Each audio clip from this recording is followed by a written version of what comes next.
जय शिवराय मित्रांनो, ही व्हिडिओ गावची आहे आणि आता शेतकरी राजाची शेतीची कामं चालू झालेली आहेत. म्हणजे बघा, नांगरणी, पेरणी हे सगळी शेतीची कामं चालू झालेली आहेत. तर आज आमच्याकडे आमची पेरणी आहे.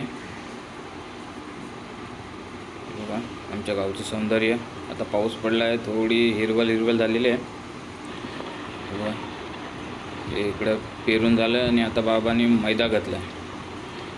या मैद्यावरती बसण्याची एक वेगळीच मजासुद्धा आहे. आम्ही जेव्हा लहान होतो तेव्हा याच्यावर मैद्यावरती बसण्यासाठी भांडणं व्हायची आणि आम्ही बाकीच्या गावातल्या लोकांना विचारायचो, आज तुमचं मैदा घालायचं आहे का, आज तुमचा मैदा घालायचा आहे का. मग ते लोक हां बोलले ना, तर मग आम्ही त्यांच्यासोबत जायचो शेतावरती, थोडंफार असं काहीतरी काम करायचो आणि मग मैद्यावरती बसायचो. मैद्यावरती बसून झालो की एकदम काला कुट्ट व्हायचा. आमच्याकडे ही नदी जवळच आहे, त्यामुळे मग कधी नदीवरती जायचो, कधी इथे विहिरीवरती आंघोळीला यायचो. मस्त मजा होती लहानपणीची. आणि जर का तुम्हीसुद्धा मैद्यावरती बसला असाल तर मला कमेंट करून नक्कीच सांगा. चला आता इकडे मला असं वाटतं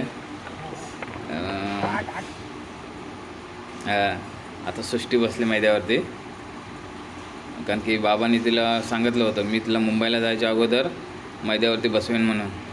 मला असं वाटतं सृष्टीचा गावी शेवटचा दिवस आहे, भरपूर राहिली.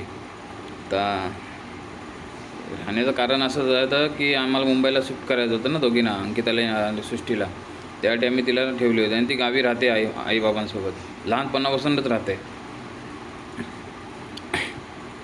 बघा ती पण एन्जॉय करते, मजा येते तिलासुद्धा. आणि मला असं वाटतं कॅमेरा मोठ्या यांनी धरला आहे. चला अशीच मजा करण्यासाठी मुलांना गावी न्यायत जा, मला असं तो वाटतं आहे.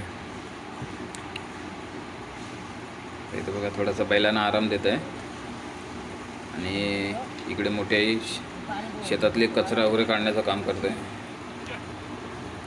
आणि परत एकदा बाबा मैद्यावरती बसले आहेत. चला ही शेतीची कामं आता यांची या लोकांची अशीच चालू होती लावणी होईपर्यंत.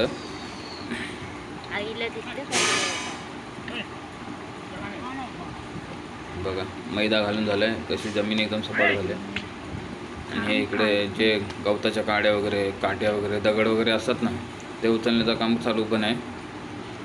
ही शेतकरी राजाची कामं चालूच आहेत. आता चालू जातात, त्यांना आराम नाही.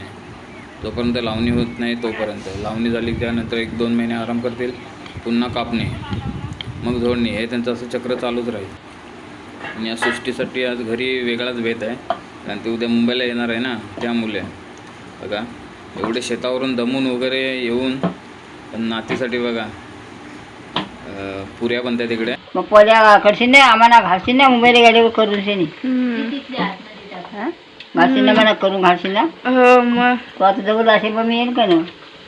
या पहिले आईला घालवीन, आई जाऊन आली का मी येईन. उंड घायत वेळा का ते पोळ्यांचं है ना, उंड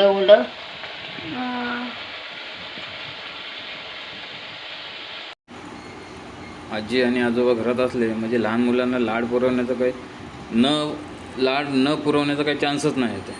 कारण की आई बापांनी नाही दिलं का मग ते आजी आजोबांकडे जाणार, मग ते तर नक्की देणार. कारण की मुलं हे अशी मुंबईवरून वगैरे भरपूर महिन्याने वगैरे येतात, त्यांना पण ती हौस असते. त्याच्यामुळे बघा एवढं थकून पण येऊन पण जेवणाची मेजवानी केल्या, जेवण वगैरे बनवले खात तिच्यासाठी.